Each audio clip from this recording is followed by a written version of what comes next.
Hello students, polity के नए session के साथ हम फिर से हाजिर हो गए हैं। आज का जो टॉपिक हमारा होने वाला है वो पार्ट्स ऑफ द कॉन्स्टिट्यूशन के बारे में हम डिस्कस करने वाले हैं।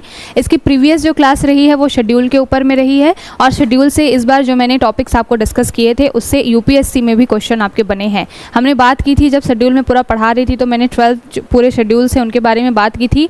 8 शेड्यूल में मैंने लैंग्वेजेस के बारे में आपको बताया था कि वहाँ पर कौन कौन से अमेंडमेंट के थ्रू कौन कौन सी जो लैंग्वेजेस है वो 8 शेड्यूल में शामिल की गई हैं। तो वहीं से इस बार यूपीएससी 2024 में आपके लिए क्वेश्चन बन गया था सीधे सीधे कि 71st कॉन्स्टिट्यूशनल अमेंडमेंट करके कौन सी 3 जो भाषाएं हैं उनको 8 शेड्यूल में यानी कि 8वीं अनुसूची में जोड़ा गया था। तो हम जो भी टॉपिक पढ़ाते हैं यहाँ पर बिल्कुल एग्जाम में किस तरीके से प्रश्न पूछा जा सकता है उसको भी एनालिसिस करके पढ़ाते हैं और प्रीवियस ट्रेंड को देखकर भी पढ़ाते हैं। और यूपीएससी जैसे एग्जाम में भी यहाँ से क्वेश्चन आ रहे हैं तो बहुत ही इंपॉर्टेंट वो भी सेशन था। जिन लोगों ने नहीं देखा है इसके पहले की क्लासेस उसको जा करके आप जरूर देखिएगा। आज जो हम जिस टॉपिक के ऊपर में बात करने वाले हैं वो टॉपिक है कॉन्स्टिट्यूशन के पार्ट्स के बारे में।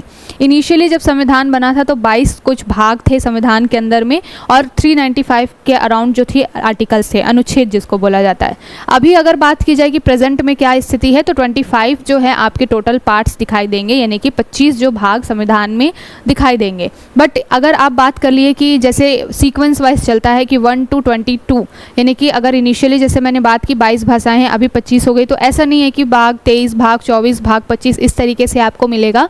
उस भाग जो पहले हैं उसी में अमेंडमेंट करके नए नए पार्ट्स जोड़े गए हैं। जैसे कि सपोज मान लीजिए आर्टिकल जो पार्ट 4 है, पार्ट 4 में डीपीएसपी के बारे में मेंशन है, वहाँ पर ही अमेंडमेंट कर दिया गया और फिर डीपीएसपी के नीचे ही एक नया पार्ट जोड़ दिया गया 4A। तो 4A में जो है आपके फंडामेंटल ड्यूटीज़ के बारे में है कि जनता को क्या ड्यूटीज़ फॉलो करनी है, जनता के कर्तव्य क्या हैं। तो इस तरीके से भाग 23 बनाने की जगह में जो पहले भाग 22 था उसी के भाग 4 में एक नया भाग जोड़ दिया गया।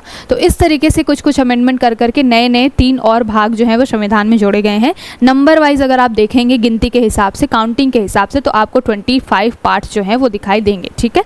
और अगर आर्टिकल्स की बात की जाए तो बिल्कुल वैसे ही इनिशियली 395 थे, बहुत सारे अमेंडमेंट्स हुए हैं और उसकी वजह से अनुच्छेदों की जो संख्या है वो बढ़ गई है। ठीक है। तो इसके बारे में ध्यान में रखिएगा। जैसे सपोज मान लीजिए कि आप आर्टिकल 21 देखते हैं जो कि फंडामेंटल राइट से रिलेटेड है, जो कि राइट टू लाइफ के बारे में बात कर रहा है ना। उसके बाद में आप अगर आर्टिकल 21A देखेंगे तो वहाँ पर आपको दिखाई देगा कि बच्चों के एजुकेशन को लेकर के 6 to 14 ईयर के बच्चों के लिए कुछ कुछ चीज़ें मेंशन की गई हैं, राइट टू लाइफ और राइट टू एनवायरनमेंट, बहुत सारी चीज़ों को लेकर के इसी तरीके के आर्टिकल्स नए नए जुड़ते जाते हैं। तो बेसिकली वो अमेंडमेंट के थ्रू नए नए आर्टिकल्स जोड़े जाते हैं ना। तो आर्टिकल 21A इसी तरीके से बढ़ते बढ़ते जो अभी इनिशियली जो 395 शेड्यूल एक तरीके से आर्टिकल्स थे कॉन्स्टिट्यूशन में, उनकी संख्या अब बढ़ करके 450 के अराउंड हो गई है। इसमें कम ज़्यादा होता रहता है। कई ऐसे आर्टिकल्स होते हैं जो संशोधन के थ्रू जुड़ते हैं बट गवर्नमेंट फिर उस मुद्दे को लेकर के कोर्ट में जाती है या फिर जनता उसको लेकर के कोर्ट में जाती है। कोर्ट उन आर्टिकल्स को क्या कर देता है, एक तरीके से स्ट्रक डाउन कर देता है, फिर वो कम ज़्यादा होता रहता है। तो अभी फ़िलहाल अराउंड आप देखेंगे तो आपको 478 या फिर इस तरीके से थोड़ा कम ज़्यादा आपको करंट में आर्टिकल्स दिखेंगे। बट आपसे करंट के आर्टिकल्स नहीं पूछे जाते हैं क्योंकि उसमें बहुत फ्लक्चुएशन होता है और हमेशा कुछ ना कुछ अमेंडमेंट चलता रहता है। आपसे इस टॉपिक से क्वेश्चन यही पूछा जाता है कि ओरिजिनली जब कॉन्स्टिट्यूशन बना था तो उसमें कितने पार्ट्स थे और कितने शेड्यूल थे। तो आपको ये पता होना चाहिए कि जब ओरिजिनली कॉन्स्टिट्यूशन की मेकिंग हुई थी फॉर द फर्स्ट टाइम तो 22 पार्ट्स थे और 395 के अराउंड उसमें अनुच्छेद थे यानी कि आर्टिकल्स थे। ठीक है।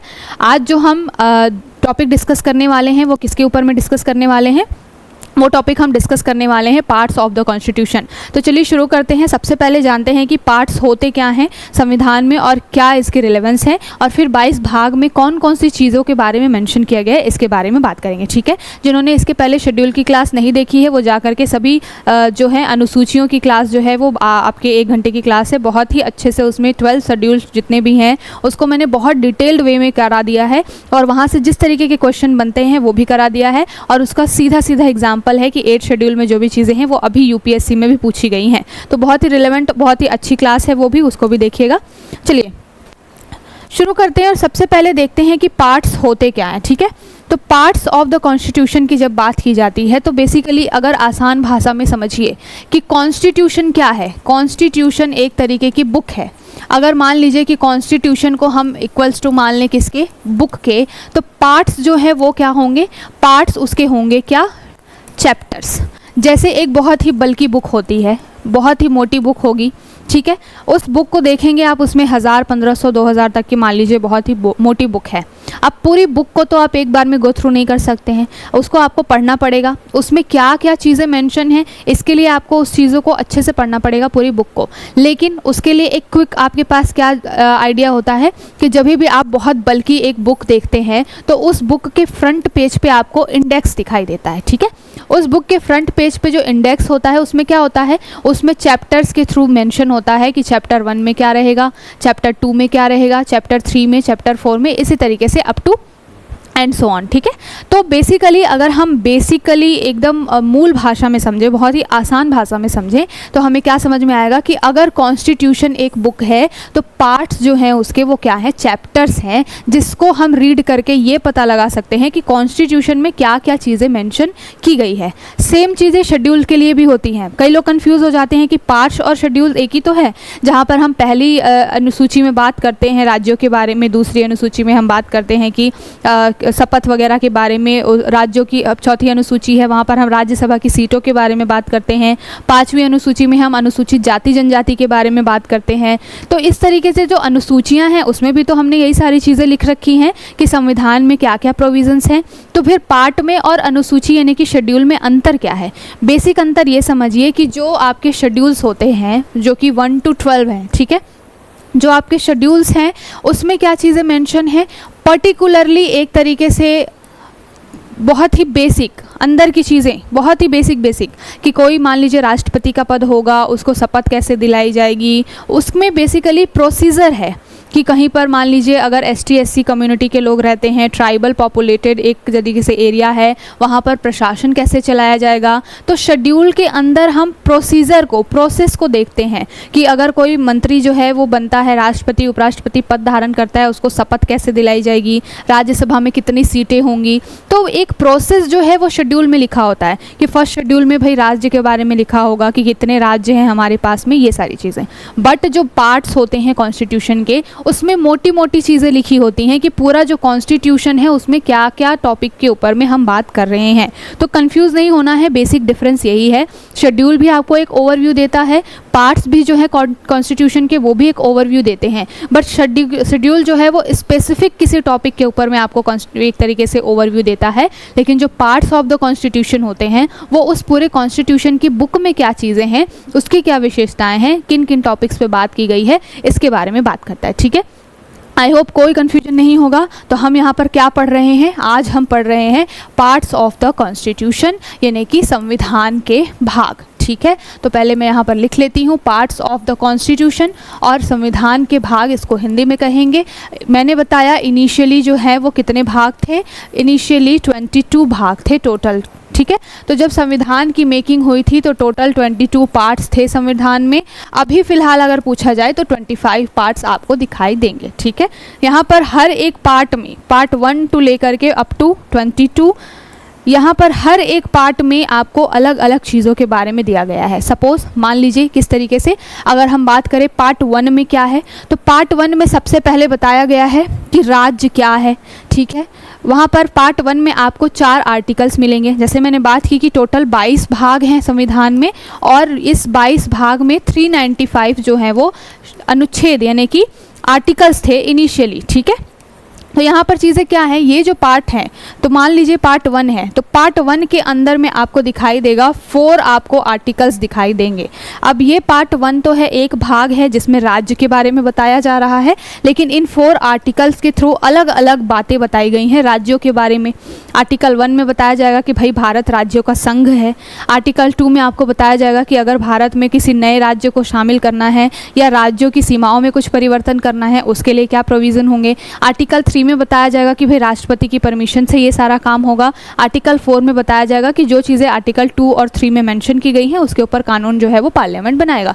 तो इस तरीके से एक जो पार्ट होता है उसमें ओवरव्यू दिया जाता है कि किसके बारे में बात हो रही है। तो पार्ट में बात हो रही है किसके बारे में, स्टेट्स के बारे में। पार्ट 1 में बात हो रही है स्टेट्स के बारे में, और उसके अंदर जो शेड्यूल्स होते हैं उसमें प्रोसेस होता है कि उस टॉपिक के बारे में क्या क्या चीज़ें कॉन्स्टिट्यूशन में मेंशन है, किस तरीके से पूरी जो प्रक्रिया दिया है किस तरीके से पूरा लॉ एंड ऑर्डर है, पूरा जो देश का शासन है वो चलने वाला है। ठीक है, तो यहाँ पर बेसिक जो 2-3 टॉपिक्स हैं जैसे कि शेड्यूल हो गया, पार्ट्स हो गए, आर्टिकल्स हो गए, इनके बीच में बेसिक बहुत छोटा माइनर डिफरेंस है, इसको पहले पता होना बहुत ज़रूरी है, तभी जाकर के आपको क्लैरिटी आएगी कि आप पढ़ क्या रहे हैं। अगर सपोज़ आज आप पार्ट्स ऑफ द कॉन्स्टिट्यूशन को क्लास लेकर के यहाँ से गए, आपसे किसी ने पूछ लिया कि भाई पार्ट्स होता क्या है और शेड्यूल क्या है, फिर आर्टिकल्स क्या है, इसके बीच में बेसिक डिफरेंस क्या है, तो फिर आप वहाँ पर कन्फ्यूजन की स्थिति नहीं होनी चाहिए कि पढ़ तो मैंने सारी चीज़ें ली, मैंने पूरे 22 भाग के बारे में पढ़ लिया, बट मुझे यही नहीं पता है कि भाग में और आर्टिकल्स में यानी कि अनुच्छेद में क्या अंतर है।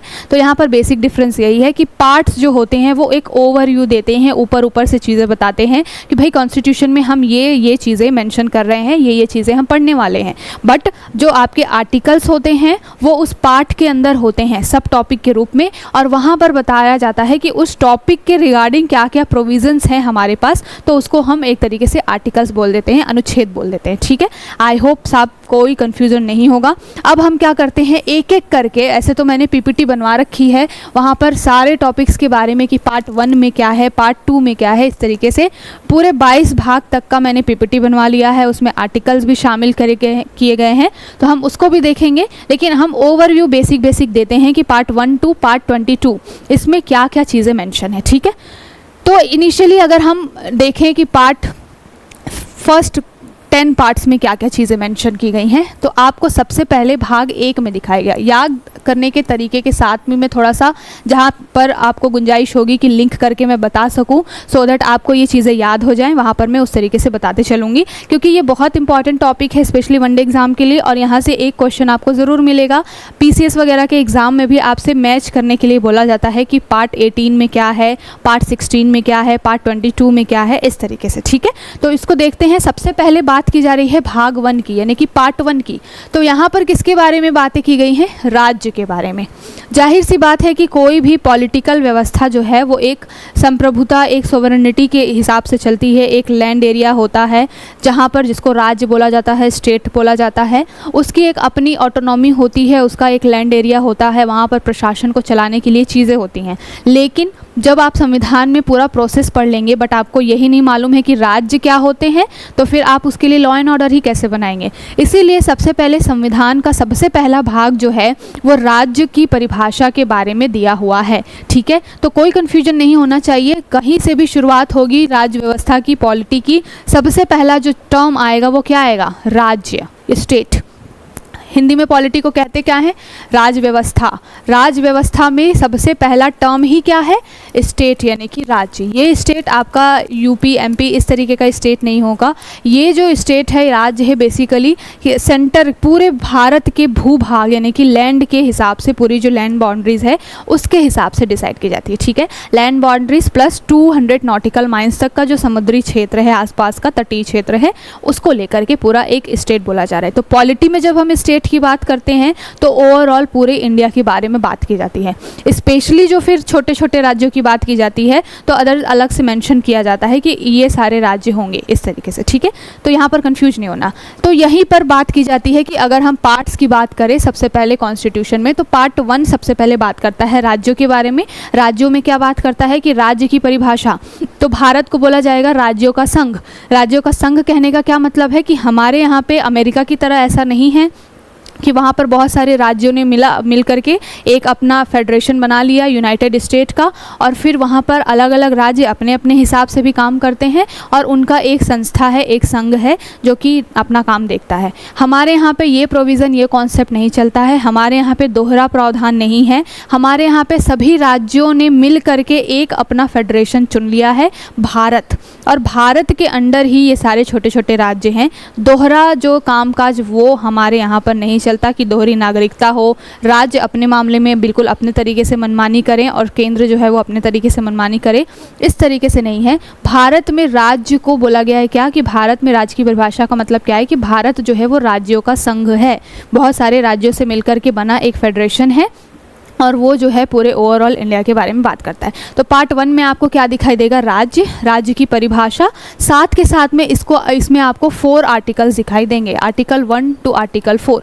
आर्टिकल 1, 2, 3, 4 में राज्य क्या होते हैं उसके बारे में मेंशन किया जाएगा। उसके बाद आर्टिकल 2 में आएगा कि राज्य जो हैं अभी वर्तमान में हैं या फिर उनमें नए राज्य जोड़े जा रहे हैं। मान लीजिए कि जब ब्रिटिशर्स का समय था, कई सारे एरियाज़ इंडिया के थे जो कि किसी अदर कंट्री के पास में थे, फिर कई सारे लोग ब्रिटिशर्स की एक तरीके से तानाशाही से निकल करके आए, वहाँ पर विद्रोह हुआ।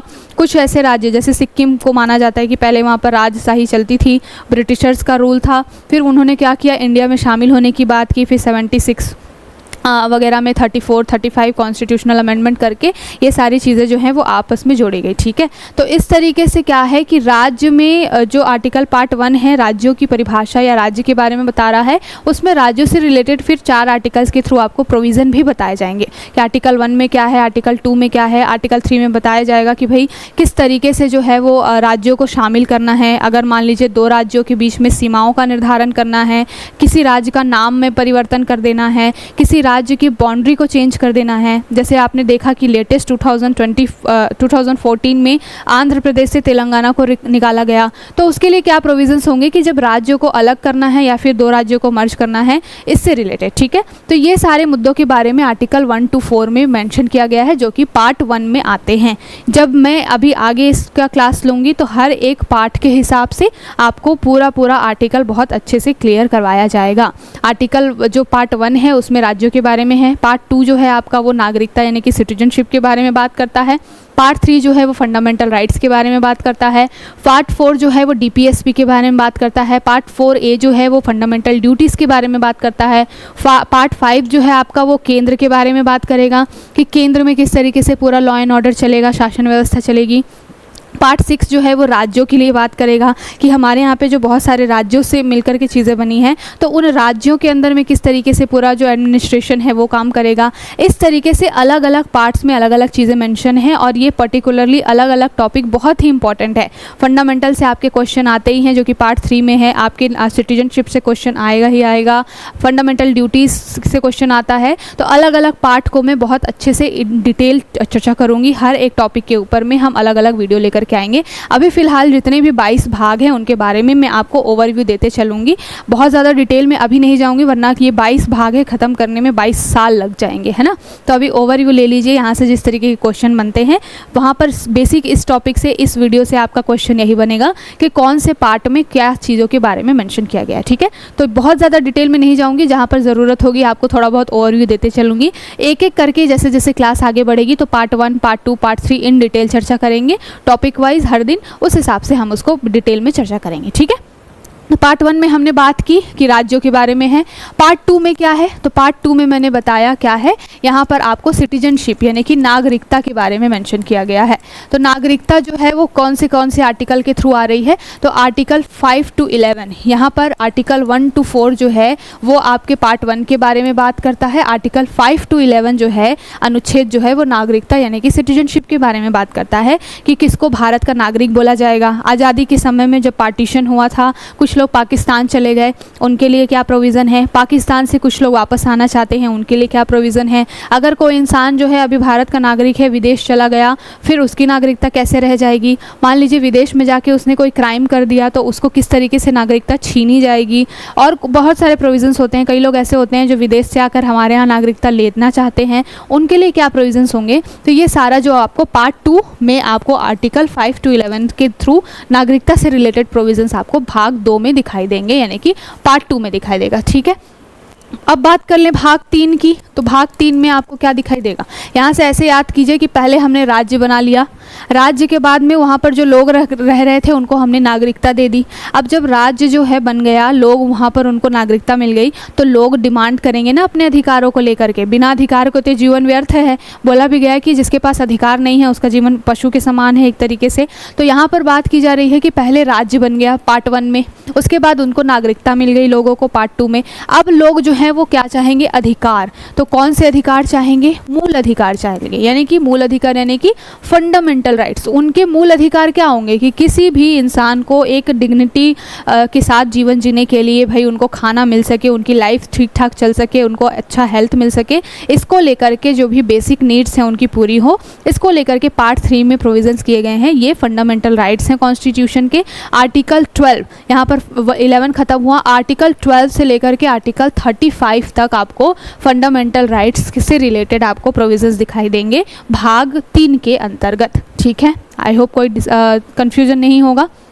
अब चलेंगे कहाँ पर, भाग 12, आपका जो आर्टिकल 12 होगा उसमें राज्य की परिभाषा होगी, और आर्टिकल 13 होगा। कुछ मामलों में कुछ ऐसे कानून कभी कभार बन जाते हैं जो इन फंडामेंटल राइट्स को क्या करते हैं, एक तरीके से ख़त्म करने की कोशिश करते हैं। तो फिर सेंट्रल गवर्नमेंट के ऐसे कानूनों को जो हमारी सुप्रीम कोर्ट है वो क्या करती है, एक तरीके से स्ट्रक डाउन करती है या फिर ज़ीरो कर देती है। तो आर्टिकल 13 में उसके बारे में बात की गई है। आर्टिकल 14 टू आर्टिकल 32 में आपके पूरे अधिकार हैं, किस तरीके के, आपको 14 में भी दिखाई देगा समानता का अधिकार भी है। उसके बाद आपको 19 से लेकर के स्वतंत्रता का अधिकार दिखाई देगा। उसके बाद आपको 23-24 में शोषण से रिलेटेड चीज़ें मिलेंगी। आर्टिकल 32 में आप अगर जाएंगे तो आपको संवैधानिक उपचार के बारे में बात मिलेगी कि अगर आपके फंडामेंटल राइट्स का वायलेशन होता है तो आप सीधे वहाँ पर कहाँ पर, हाई कोर्ट या फिर सुप्रीम कोर्ट में जा सकते हैं। तो आर्टिकल 32 के थ्रू आप कहाँ पर जाएंगे, अगर फंडामेंटल राइट्स का वायलेशन होता है तो सीधे सुप्रीम कोर्ट जाएंगे। ठीक है, तो इस तरीके से हर भाग के अंदर में बहुत सारे अलग अलग आर्टिकल्स हैं,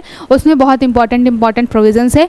सबको हम डिटेल में देखेंगे जब मैं फंडामेंटल राइट्स के ऊपर मैं अलग से वीडियो बनाऊंगी, सभी आर्टिकल्स को बहुत डिटेल में चर्चा करूँगी। ठीक है, अभी चलते हैं पार्ट 3, हमने डिस्कस कर लिया फंडामेंटल राइट्स के बारे में। अब जब फंडामेंटल राइट्स यानी कि अधिकारों के बारे में लोगों को पता होगा तो लोग कहेंगे कि भाई ये हमारे अधिकार हैं, अब राज्य कर क्या रही है, गवर्नमेंट हमारे लिए क्या क्या देने वाली है। तो यहाँ पर आ जाएगा DPSP यानी कि राज्य के नीति निदेशक तत्व। DPSP जो है वो पार्ट 4 में आता है। राज्य के नीति निदेशक तत्व क्या है, बेसिकली राज्य को यानी कि जो गवर्नमेंट है उसको कुछ कुछ चीज़ें बोली गई हैं कि भाई आपको आपकी जनता के लिए ये अधिकार देने चाहिए।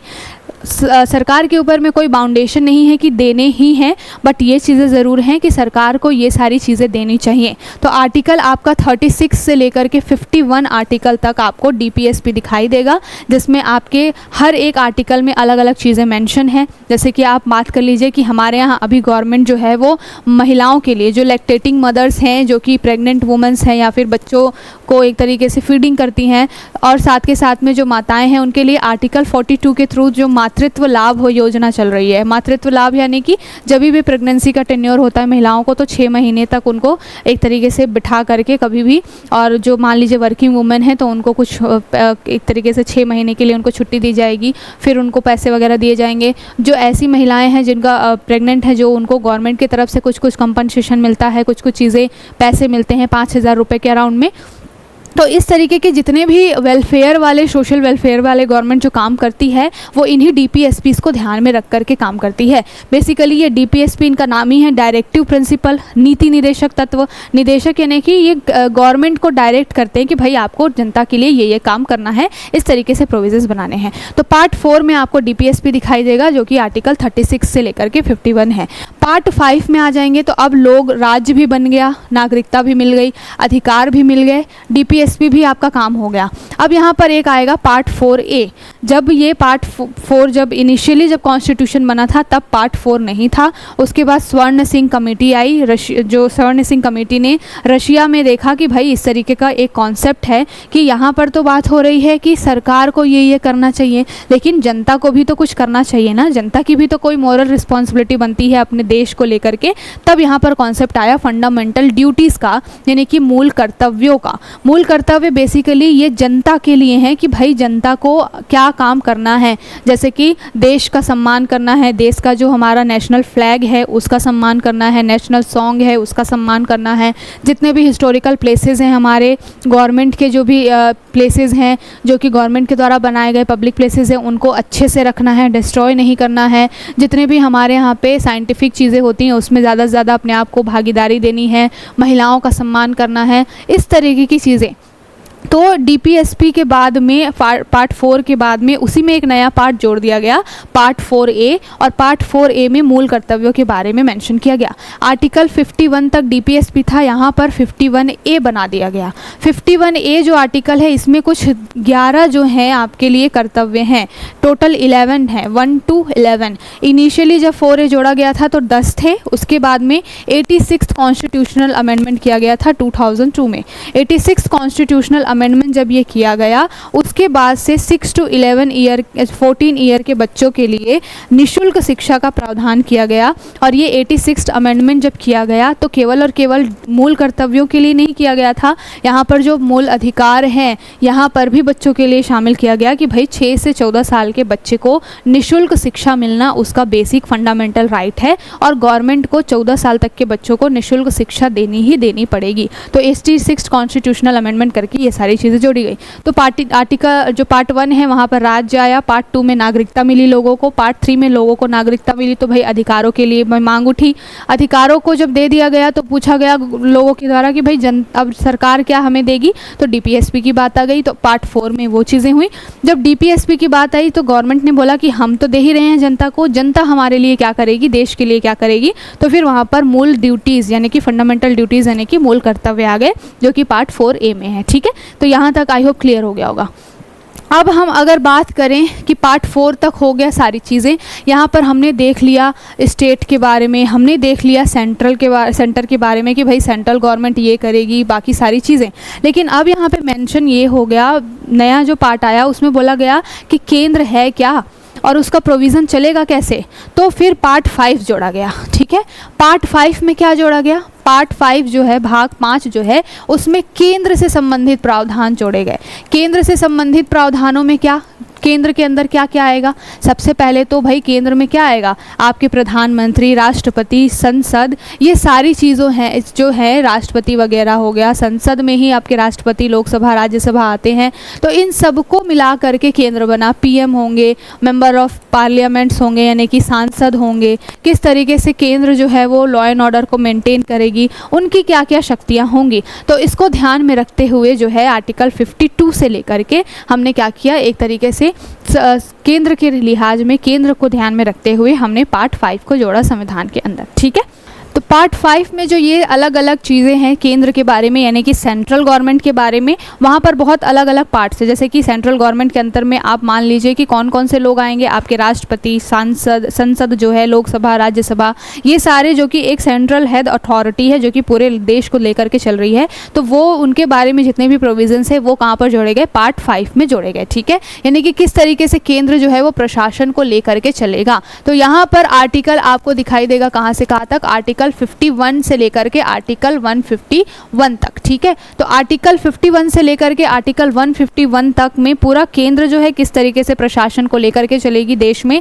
लॉ एंड ऑर्डर को किस तरीके से लेके चलेगी, लेजिस्लेचर किस प्रकार बनाएगी, इसके लिए प्रोविजंस है। अब इसमें 51 आर्टिकल से लेकर के 151 तक आपके राष्ट्रपति के बारे में प्रोविजंस भी आ जाएगा। आपके लिए CAG जो कि controller and editor auditor general होता है उसके बारे में भी बात की जाएगी। किस तरीके से केंद्र क्या है, उनके क्या क्या काम हैं, कौन कौन सी जिम्मेदारियां हैं जिसको उनको फुलफिल करना है जनता के लिए, इन सब के बारे में आपको अलग अलग आर्टिकल के थ्रू में क्या मिलेगा, प्रोविज़न मिलेगा। जैसे कि आपके 51 से लेकर 151 में आपके आर्टिकल 74, 75 आएंगे जहाँ पर बात की जाएगी कि PM को कौन चुनेगा, यहाँ पर जो है कैबिनेट है उसके बारे में प्रोविजंस होंगे, वो किस तरीके से काम करेंगे। इन सब के बारे में जो प्रोसीजर है वो पार्ट 5 में जोड़ा गया है कि सेंट्रल गवर्नमेंट किस तरीके से लेकर के चलेगी काम को। ठीक है, अब हमने बात की कि इनिशियली भारत राज्यों का संघ है, यानी कि भारत में बहुत सारे राज्य भी तो हैं। हमें मालूम है कि अभी फ़िलहाल में एट प्रेजेंट 28 स्टेट्स और 8 यूनियन टेरिटरीज़ हैं हमारे पास में। तो इनके अंदर भी प्रोविज़न चलाने के लिए भाई अलग अलग, अब ये सेंट्रल गवर्नमेंट के अकेले की बस की बात तो है नहीं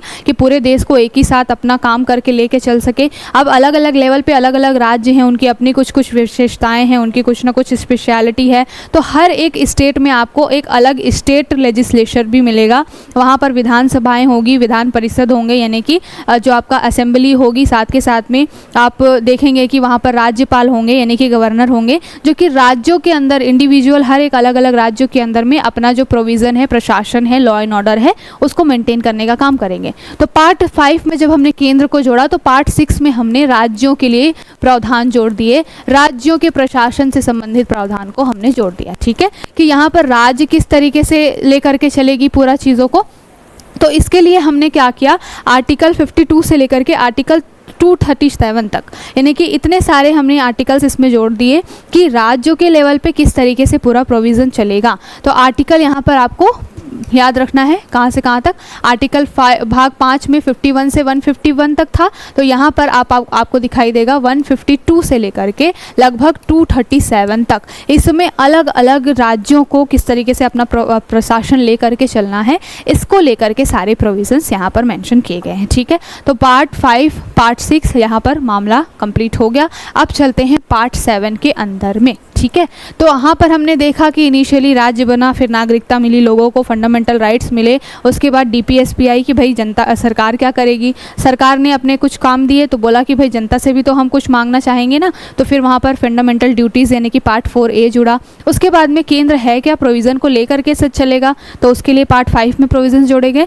फिर ये बात आई कि पूरा भारत तो बहुत बड़ा है, उसमें अलग अलग राज्य हैं, एक अकेले सेंटर की बस की बात नहीं है कि लॉ एंड ऑर्डर मेंटेन करे। तो उन्होंने क्या किया, पार्ट 6 के थ्रू राज्यों के लिए भी प्रोविज़न बना दिए कि भाई राज्य अपने हिसाब से काम करेंगे। अब इसमें आपको यहाँ पर मुख्यमंत्री यानी कि सीएम दिखाई देंगे, यहाँ पर गवर्नर यानी कि राज्यपाल के लिए चीज़ें होंगी। इस तरीके से राज्यों के लेवल पे भी प्रशासन चलाने के लिए पार्ट 6 जोड़ा गया। ठीक है, अब अगर हम बात करें पार्ट 7 के बारे में, पार्ट 7 में हमने क्या जोड़ दिया। अब यहाँ पर जब बात आई राज्यों की सारे प्रशासन के बारे में, तो हमने एक चीज़ देखी थी, पार्ट 1 में राज्यों के बारे में प्रोविज़न्स था। जब संविधान बन करके तैयार हुआ था इनिशियली, तो ब्रिटिशर्स जो थे उस समय में उन्होंने इतना एक तरीके से बहुत ही कठिन, बहुत ही क्रूशियल सा, अजीब सा माहौल बना दिया था। उन्होंने स्टेट्स को भी बहुत अलग तरीके से बांट दिया था। जैसे कि कुछ उन्होंने ब्रिटिशर्स के लिए प्रीवी काउंसिल भी रख लिखी थी, कहीं पर गवर्नर के थ्रू शासन किया जा रहा था। तो इस तरीके से राज्यों का भी जो कॉन्सेप्ट था वो बहुत ज़्यादा घुला मिला था, मतलब बहुत क्लियरिटी नहीं थी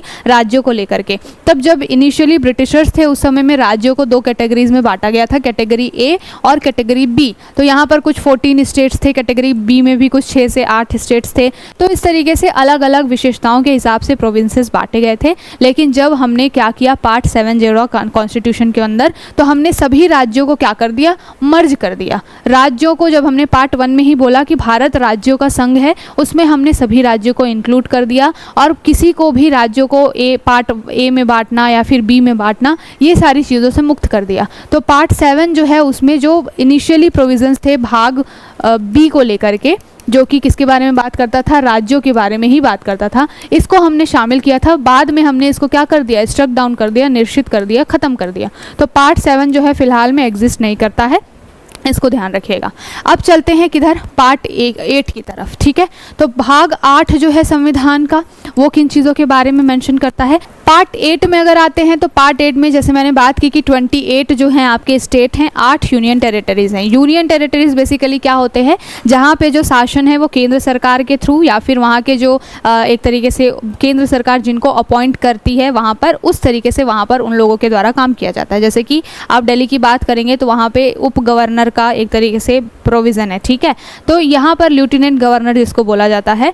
तो यहाँ पर जो है यूटीज़ के बारे में पार्ट 8 में जोड़ा गया है कि भाई कौन कौन से यूटीज़, हमारे यहाँ पे 8 यूटीज़ हैं, वहाँ पर किस तरीके से एडमिनिस्ट्रेशन चलेगा, वहाँ पर पूरा लॉ एंड ऑर्डर किस तरीके से चलेगा, इसके बारे में। ठीक है, तो हमें मालूम है कि 8 यूनियन टेरिटरीज फिलहाल में है। जम्मू कश्मीर और लद्दाख का जब हमने आर्टिकल 370 को ख़त्म किया है जम्मू कश्मीर से रिलेटेड, तो फिर जम्मू कश्मीर भी अभी यूटी के रूप में है और फिर लद्दाख भी उसमें जुड़ गया। उसके पहले दादर नगर हवेली दमन एंड दीव अलग अलग था, फिर उसको हमने मर्ज किया। वो सारी चीज़ें अब पुरानी हो गई हैं। अभी रिसेंट में आपको सिर्फ याद रखना है हमारे पास में 28 स्टेट और 8 यूनियन टेरिटरीज़ हैं। ठीक है, तो यहाँ पर पार्ट 8 जो है उसमें यूनियन टेरिटरीज़ के बारे में मेंशन किया गया है। और आर्टिकल कहाँ से कहाँ तक है, आर्टिकल 239 से लेकर के 242। तो आर्टिकल 239 से लेकर के 242 तक आपको यूनियन टेरिटरीज़ के बारे में अलग अलग मेंशन होगा। अब इसमें ही होगा कि यूनियन टेरिटरीज़ में भाई वहाँ का प्रशासन कैसे चलेगा।